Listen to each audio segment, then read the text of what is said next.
네, 안녕하십니까. 미라벨 소프트 대표 박규호입니다. 어, 제가 2004년도에 개원을 했습니다. 여기 넘어가지가 않네.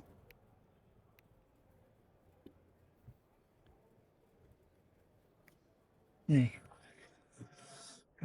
마법성내과라고 처음 개업을 했는데요. 현재는 한 10개 정도의 의료기관이 수도권에 있습니다. 그래서 제가 이제 의사 생활을 한 9년 정도 개원이 생활을 하면서 실제 개원이 생활을 하신 분들 다 느끼시겠지만 진료 환경이 굉장히 불편하게 되어 있습니다. 의사가 굉장히 진료에만 집중할 수 없고 이것저것 신경 써야 될 것들이 너무나 많은 그런 진료 환경이 불편해서 사실은 제가 특별한 사업을 하려고 뭐 어떤 목적을 가지고 시작했다기보다는 이런 식의 진료 환경을 좀 바꿔보자는 생각으로 사실 사업을 시작하게 됐는데, 지금 제가 개업한 지 21년이 됐습니다. 제가 2004년도 처음 개업했을 때만 해도 사실 헬스케어라는 게 의사들이 환자를 치료하는 게 굉장히 중요한 핵심 영역이고, 나머지는 혼자서 알아서 이제 자가 건강 관리하는 영역인데, 이제 2024년, 현재 25년도에 와서는 실제 디지털 헬스케어가 실제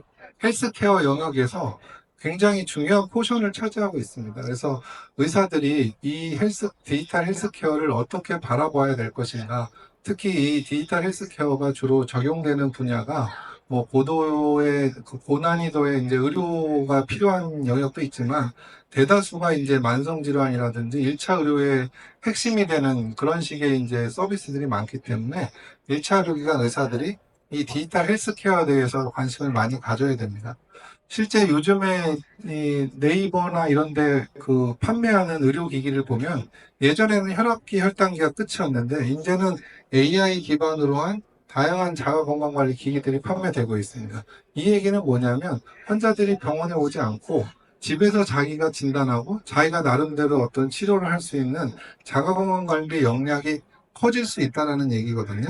그렇다 그러면 의사 입장에서는 뭐 환자가 알아서 잘하고 자기 건강 잘 관리해서 건강하면 되겠지만 사실은 이런 기기들이 사실 여러 가지 부족한 면들이 있거든요. 근데 이런 것들을 의사들이 디지털 헬스케어를 어떻게 바라볼까 이런 거에 따라서 이런 디지털 헬스케어의 의사 영역이 이렇게 활용되는 부가적인 서비스를 하는 주체가 아닌 부가적인 영역을 하는 식의 이제 역할을 하게 될 것인지 아니면 주가 되는 역할을 하게 될 것인지가 결정 날 거라고 생각이 듭니다. 한 20년 지나면서 실제 인구는 한 8% 정도 늘어났지만 의사는 한 146% 정도 늘었고요. 최저 임금은 한 392% 정도 늘었는데 실제 진찰료는 172%밖에 늘지 않았거든요. 어차피 의사는 늘고 환자는 줄고 진찰료는 별로 오르지 않기 때문에 사실 진찰만 갖고 의료기관이 경영이 될 수는 없습니다. 특히 인구가 고령화되면서 의료비가 굉장히 많이 늘어나고 있지만 보시다시피 실제 의료비의 지출은 대부분 상급병원에 이제 집중되어 있습니다. 그렇기 때문에 1차 의료기관은 현실적으로 이제 진료비가 늘어난다고 해서 그게 1차 의료기관의 수익으로 갈 수가 없고, 또 하나는 디지털 헬스케어 영역이 어떻게 확장되느냐에 따라서 아까 말씀드린 대로 의료기관이 디지털 헬스케어에 종속되는 식의 진료를 할 수도 있지 않느냐 이런 생각을 하게 됩니다. 그래서 이제 제가 이제 의사로서 나름대로 의료 환경을 좀 더 개선해 보고자 창업을 했고, 그 창업의 목적이 결국 의사가 환자를 잘 볼 수 있는 진료 환경을 만드는 거거든요. 근데 그런 것들의 첫째가 저는 1차 의료기관의 진료 환경이 디지털 전환이 돼야지 그게 가능하다. 이런 생각을 가지고 저희 회사에서는 이 팍스를 기반으로 한 새로운 의료정보 통합관리 공유 시스템을 만들었습니다. 이게 의사 선생님들 다 아실 겁니다. 이 팍스라는 게 팍스의 P가 픽처를 아카이빙하고 커뮤니케이션 하는 시스템인데 저는 그 픽처라는 거에 국한되지 않고 모든 헬스 데이터를 이 에, 에, 모든 헬스 데이터를 팍스 시스템 안에다 다 저장하고 커뮤니케이션 할 수 있는 그래서 명칭을 HDocs라는 명칭으로 좀 바꿨습니다. 그래서 의료 정보를 단순히 영상만 저장하는 게 아니라 헬스케어를 하기 위한 모든 데이터를 저장하고 환자와 의사와 의사끼리 서로 정보 공유를 쉽게 할 수 있는 이런 식의 시스템을 만들었고요.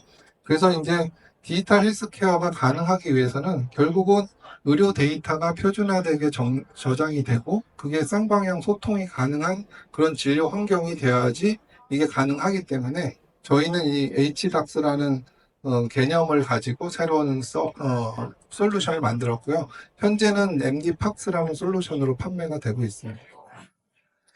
그래서 실제 의사 입장에서는 굉장히 다양한 헬스케어, 디지털 헬스케어 서비스들이 있는데 이게 너무 각자 서비스를 하다 보니까 실제 환자한테 너무 적용하기 어려운 겁니다. 그래서 저는 이런 여러 가지 서비스들이 하나의 통합된 형태로 의사가 환자를 관리할 때 관리하게끔 해주는 게 실제 이 서비스를 잘 활용할 수 있는 방법이라고 생각을 해서 저희 시스템에는 이런 식의 다양한 디지털 헬스케어가 통합적으로 할 수 있게끔 만들었습니다. 그래서 환자와 의사와 의사끼리 서로 정보 공유를 바탕으로 모바일 헬스케어와 비대면 또는 원격 협진, 원격 모니터링 뭐 이런 것들이 다 가능하게끔 만들었고 여기서 쌓인 데이터를 가지고 향후에 이제 건강 위험도 예측할 수 있는 이런 식의 모델도 만들 수 있는 그런 식의 구조로 제품을 만들었습니다.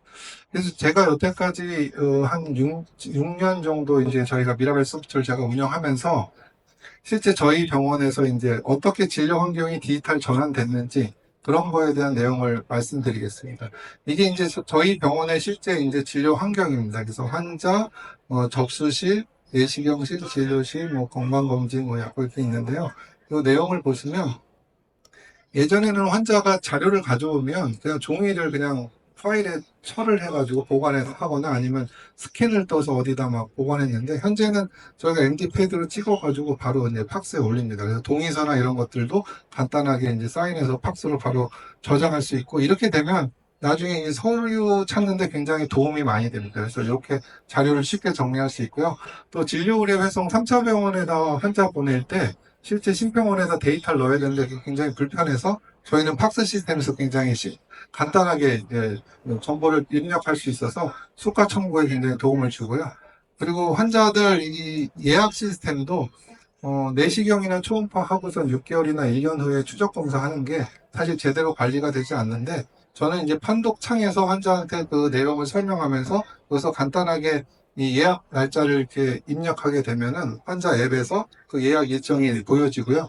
이 팍스의 뷰어 화면에 보면 환자들의 이런 예약 상황, 가예약 상황이 한눈에 보여지고 전체 워크리스트에 가면 전체 내원 환자의 그 가해약 상황이 한눈에 볼 수가 있습니다. 그리고 건강검진하는 병원 같은 경우는 사실 여러 선생님이 진료하는 경우에 각 내시경이나 초음파 또 의사별로 예약 시간을 따로따로 잡아야 되는데 현재 대부분의 EMR 예약 시스템들은 이런 기능들이 없습니다. 그래서 저희는 이런 식으로 의사가 그 환자 예약을 잡을 때 좀 더 대기 시간이 훨씬 줄어들 수 있는 형태로 이제 제품을 구성을 했고요. 그리고 환자의 전체 예약 상황을 팍스 안에서 전부 모니터링 할 수 있게끔 만들었습니다. 그리고 고혈압 당뇨 환자들 같은 경우는 종이에다가 이제 혈압 혈당을 적어 오는데 저희는 환자 앱에다가 이제 입력을 하게 되면 이 팍스 안에서 환자의 정보가 다 보여지게끔 이렇게 구성이 되어 있고 실제 당뇨 환자들 같은 경우는 데이터를 많이 적으면 이게 언제 어떻게 책정됐는지 헷갈리는데 이거를 분산형 그래프로 여러 가지 형태의 데이터 모양을 보여줘서 환자가 언제 측정한 혈당, 혈당이 어떻게 되고 있는지를 한눈에 볼 수 있게끔 구현을 했습니다. 그리고 환자가 자기가 다른 병원에서 처방한 처방전이라든지 검사 기록 이런 것들도 앱에서 찍어서 병원으로 전송을 하면 팍스에서 바로 볼 수 있게끔 이렇게 구성을 해서 환자의 정보를 기존에는 어디서 뭐 먹고 있는지를 맨날 물어보고 찾아야 됐는데 본인이 바로 이제 병원으로 전송할 수 있게끔 해놨습니다. 그리고 환자들 교육 자료 같은 경우도 이 각 학회에서 굉장히 다양한 교육 자료를 많이 만들어 놨거든요. 그거를 이 팍스에다가 이제 링크를 걸어 놓으면 요걸 환자한테 또 전송할 수 있게끔 이렇게 해놨습니다. 그래서 제가 제일 많이 전송하는 게 고혈압 환자들한테 대한 고혈압 학회에서 만든 올바른 가정 혈압 측정법이라는 동영상 제일 많이 전송해 주고 있는데 확실히 환자 교육하는 데는 굉장히 편리한 것 같습니다. 그리고 여기 안에 이제 비대면 진료도 할 수 있게끔 해놔가지고 환자가 입력한 데이터나 정보를 기반으로 서로 쌍방향 정보 교환을 하면서 비대면 진료도 할 수 있게끔 해놨습니다. 그래서 환자가 혈압혈당 입력한 만성질환 환자 같은 경우는 사실 안전하게 비대면 진료를 할 수 있어서 그런 서비스도 같이 돼 있고요. 그리고 이제 내시경 많이 하시는 병원 같은 경우는 프로포폴 이거 관리가 어려운데 저희는 판독창에 환자의 프로포폴 입력한 정보를 집어넣으면 자동으로 프로포폴 신고 목록이 생성되게끔 이렇게 만들어놔서 이런 업무적인 편리함도 주고 있습니다. 그리고 내시경에서는 내시경 게이트웨이도 있고 또 내시경 장부를 자동 생성해주는 MD 오토 클린이라는 서비스도 있습니다. 요거는 대부분 요새 그 내시경 그 질 관리라든지 내시경 소독수가 산정할 때 내시경 장부를 생성하는 번거로움이 있는데 이걸 좀 자동화한 솔루션이 되겠습니다. 그리고 건강검진, 대부분의 내과 선생님들이 건강검진 많이 하시는데 건강검진 하다 보면 의료기관에서 제일 힘든 게 결과 입력이거든요. 그래서 저는 환자들한테 이제 문진표는 모바일로 전자문진표를 받고요. 저희 팍스 안에서 내시경 판독을 하면서 건강검진 결과를 바로 클릭을 하게 되어 있습니다. 그럼 클릭을 하면 그게 저희 MD 검진 솔루션에 바로 들어가서 모바일로 통보를 할 수 있어서 저희 작년 같은 경우에 올해죠. 올 검진 입력하는 게 보통 예년에 11월, 12월에 검진이 많으면 보통 한 달씩 막 밀리고 그랬는데 전혀 그런 거 없고요. 이제는 한 일주일이면 전부 통보가 가능할 수 있게끔 이렇게 자동화가 됐습니다. 그리고 전자처방전도 저희 병원은 사용하고 있는데요. 이 전자처방전 사용하면 다른 프린터가 없이 조그만 이제 처방 확인증 같은 걸로 출력해서 이제 할 수 있는데 이런 거는 촉탁이 진료하시는 선생님들 같은 경우는 굉장히 유용하게 사용하고 있습니다. 그래서 종이를 받으러 이제 요양원에서 병원으로 올 필요 없이 전자처방전으로 해결할 수가 있고요. 실제 1차 의료기관 선생님들은 이제 진료 역량을 강화하기 위해서 저희가 다양한 질환에 대한 강좌도 저희 여기 넣어놨습니다. 한 10분 정도로 쉽게 이제 조회할 수 있게끔 이렇게 넣어놨고요. 계속 다양한 질환에 이제 정보를 올려놓을 계획입니다. 그리고 법정 교육 같은 경우도 저희가 환자용 그 앱으로 직원들 간단하게 할 수 있게끔 시스템을 해놨고요. 이런 시스템을 만든 거는 순수하게 이제 제가 경영을 하면서 어려움을 좀 해결해 보자는 거고, 그걸 기반으로 환자를 더 열심히 볼 수 있는 환경을 만들자는 겁니다. 그래서 이제 오늘의 주제가 디지털 헬스케어실의 1차 의료기관의 생존 전략인데, 결국 이제 의사들이 진료를 이제 질환만 보는 형태에서 이제 실제 헬스를 케어하는 형태로 좀 바뀌어야 되지 않을까 하는 생각이 듭니다. 그래서 예방과 증진, 또 질병 전 단계의 환자도 관심을 가져야 되지 않을까. 그래서 의료라는 영역이 단순히 예전에 이제 질병을 큐어하는 쪽에 포커싱을 뒀다고 한다 그러면 이제는 이제 건강을 케어하고 이제 어차피 다 아시겠지만 정부에서는 의료기관에다가 수익을 주는 게 주고 싶지 않은 수익이라고 생각하고 있는 방향으로 가고 있고, 실제로 이 헬스케어 이외에 헬스케어와 연관된 산업들이 오히려 더 많이 커지고 있는 상황입니다. 그래서 1차 의료기관 의사들은 사실 디지털 헬스케어에 진료비가 의사가 열심히 본다고 진료비가 상승될 수 있는 기대를 하기는 너무 어려운 게 현실이기 때문에 실제 경영을 위해서는 이런 디지털 헬스케어와 관련된 산업과도 좀 진료와 연계하는 그런 방법도 고민을 해야 될 때가 아닌가 이렇게 생각이 듭니다.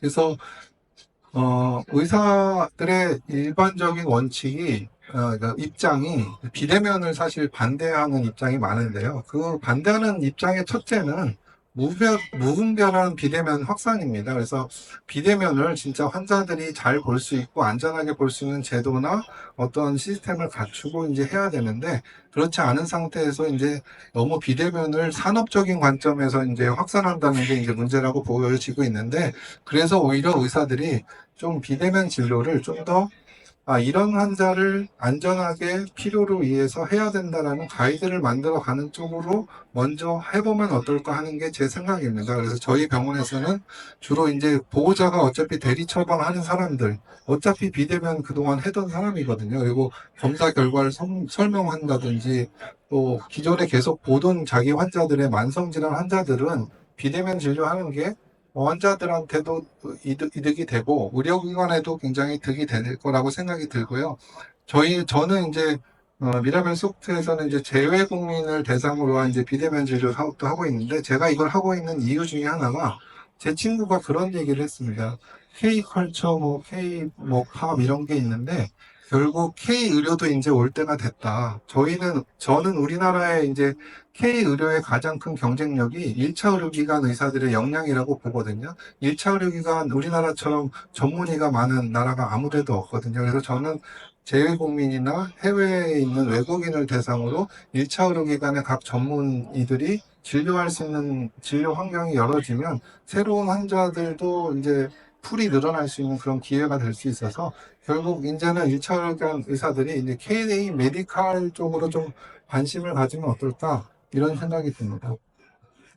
의료기기 중에 사실 활용하면 의료기관에 도움되는 기기들이 많이 있습니다. 그 중에 뭐 24시간 홀터도 있는데 사실 여기 카디오 모바일 같은 경우는 제가 굉장히 많이 쓰고 있는데 홀터보다 장점이 명확하게 있습니다. 뭐가 있냐면 홀터는 24시간 착용하고 있기 때문에 운동을 한다든지 여러 가지 이유 때문에 어려운 사람들이 꽤 있습니다. 근데 이거는 자기가 간단하게 이게 모양처럼 들고 있다가 필요에 의해서 딱 찍으면 바로 결과가 나올 수 있거든요. 그래서 홀토보다는 수가가 조금 작긴 하지만 훨씬 더 환자가 한테 권유했을 때 쉽게 할 수 있는 검사고 또 하나의 장점은 홀토는 대부분의 병원에서 이 판독을 외부에 의뢰하고 그 결과를 받기 위해서 또 한참 시간이 걸리는데 이 카디아 모바일 같은 경우는 대여해서 반납하는 날 바로 결과를 볼 수 있습니다. 그래서 그리고 그 내용이 주로 이제 카디오 모바일을 하는 목적이 가장 큰 게 이제 심방세동이라든지 좀 문제가 되는 부정맥을 진단하는 건데 그런 정도의 부정맥은 심전도를 잘 이해하지 못하는 선생님들도 굉장히 쉽게 판독할 수 있게끔 모양이 나와 있습니다. 그래서 해보시면 굉장히 어렵지 않게 할 수 있고 더 장점은 이 사인엑스에서 이 기기에 대한 비용을 받지 않고 이제 대여를 해주고 기기에 대한 관리도 굉장히 잘 해주시기 때문에 의료기관에서는 굉장히 부담 없이 이거를 사용할 수 있으실 겁니다. 그래서 기존의 그 원리드가 아니라 식스 리드로 이렇게 나오는 립리드 위주의 이제 6채널이 이렇게 보여지게 되고요. 요거 한번 해보시면 굉장히 쉽게 아실 수 있을 겁니다. 그래서 모양은 저런 식의 세트가 있고 저희 병원에 이제 갖고 오신 분 보면은 굉장히 케이스가 깔끔하게 잘 정리되어 있고 배너 같은 것도 잘 해주셔서 뭐, 신청해서 한번 해보시면 많은 도움이 되실 거라고 생각되고 특히 환자들 중에 이제 가슴 두근거리거나 어지럽거나 이렇게 호소하는 사람들의 상당수는 사실 질환에 대한 불안감이거든요. 그래서 사실 어떤 질환이 꼭 있는 사람이 아니어도 환자들이 자기가 병이 없다라는 걸 좀 안심시켜 주는 게 굉장히 진료에 도움이 되지 않을까 이렇게 생각이 듭니다. 환자한테도 도움이 되고. 그래서 이제 한번 해보시면 좋겠고요. 저희 병원이 20년 동안 환자 데이터를 제가 뭐 분석을 해보니까 저희 병원에 온 환자가 한 20만 명 되고요. 검사 건수가 56만 건, 그다음 이미지가 한 1000만 장 정도 됩니다. 근데 제가 이걸 보고서 느낀 게 제가 20년 동안 이 데이터를 굉장히 정리를 잘해서 보관을 해서 활용할 수 있는 데이터로 만들어 놨으면 아마 우리 병원에 있는 데이터만 갖고도 어떤 환자를 어떻게 관리하면 더 좋을지에 대한 위험도가 다 나왔겠다 하는 생각이 드는 겁니다. 그래서 앞으로 저는 저희 MD팍스에서 이제 저장되는 데이터를 이런 식으로 좀 활용 가능한 데이터로 정리를 하고 있습니다. 그래서 현재 한 3월 말, 4월 초쯤 되면 저희 MD팍스에 혈액 검사 결과도 이제 모이게 되고요. 그 건강검진에 있는 문진표라든지 유전자 검사도 들어가게 됩니다. 그럼 이런 데이터들을 하나로 통합을 해서 실제 환자의 건강 위험도를 활용할 수 있는 데이터를 만들어 놓는다 그러면 향후에는 이 데이터가 일종의 자산과 같은 비트코인 같은 그런 식의 데이터로 활용 가치가 높은 그런 데이터로 축적이 되지 않을까 이렇게 생각이 들고 환자한테도 굉장히 도움이 되지 않을까 생각이 듭니다. 그 다음에 디지털 헬스케어의 가장 중요한 요소 중에 하나가 엄청난 데이터 양입니다. 그 기존에는 환자 진료할 때 자가 건강 관리하는 데이터는 사실은 우리가 의사가 보지 않는 데이터였거든요. 그냥 본인들이 알아서 하는 데이터인데 실제 의료 데이터가 검사도 많아지고 환자들이 측정하는 데이터들도 많고, 그래서 결국은 의사들이 환자들의 건강 관리를 할 때 이 데이터를 분석해 주는 거에 대한 충분한 비용과 서비스가 필요하지 않을까라는 생각을 합니다. 그래서 저희는 이 환자들의 건강 정보를 개인이 모을 수 있는 시스템을 만들어서 그 시스템에 여러 과에서 이제 자기가 검사하고 뭐 투약하고 하는 정보를 하나로 모을 수 있는 개인화된 PH 닥스라는 서비스를 이제 올 말쯤에 나올 계획인데요.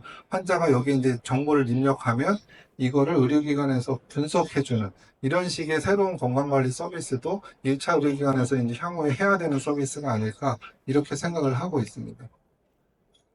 그다음에 요새 뉴스를 관심 있게 보시는 분은 뭐 보셨을지 모르겠는데 이제 의사들이 먹고 살기 힘드니까 보험 상품도 판다 이런 식의 이제 내용이 나오고 있습니다. 제가 이제 의사 선생님들한테 보험 상품을 팔으라고 얘기하는 건 아니고요. 저는 이걸 보면서 이제 어떤 생각이 들었냐면 실제 실손보험이 지금 문제가 많이 되고 있는데 지금 현장에서 느끼는 건 뭐냐면 불필요한 실손보험을 가입하거나 실손보험을 가입했는데 실제 돈을 못 받는 환자들도 있고 그리고 또 거꾸로 건강 위험이 굉장히 높아서 뭔가 보험이 필요한 사람도 있는데 사실 의사가 냉정하게 생각하면 이 사람한테 진짜 건강 위험을 회피하는 목적으로 보험 가입이 필요한 사람이 누구인지는 사실 그 환자를 오래 본 의사들은 명확히 알 거라고 저는 생각이 들거든요. 그래서 환자 입장에서 이런 식의 보험 가입을 하는 영역이 나름대로 도움이 있지 않을까 하는 생각도 듭니다. 그리고 실제 이제 실손보험 청구를 의료기관에서 하게끔 하는 게 법제화돼 있어서 어떻게 보면 환자한테 의료기관에서 보험 가입을 하고 보험 가입한 거를 청구도 당연히 가입을 했으니까 어떻게 할지 알고 그걸 청구까지 해준다 그러면 환자 입장에서는 굉장히 좋은 게 아닌가 하는 생각도 듭니다. 그리고 수익 측면에서도 나름대로 의미 있는 게 아닐까 하는 생각이 들거든요. 그래서 이게 디지털 헬스케어는 아까 서두에서 말씀드린 것처럼 1차 의료기관 의사들이 굉장히 많은 관심을 갖고 어떻게 자기 진료 영역을 넓힐 수 있을까 그 활용 측면에서 많이 고민을 해봐야 되는 시대가 아닐까 이렇게 생각이 들고요. 아까 말씀드린 그 카디오 모바일 같은 경우는 실제 진료할 때 환자나 병원에도 굉장히 많이 도움이 되니까 많이 활용해 보시면 좋을 것 같습니다. 네, 이상입니다.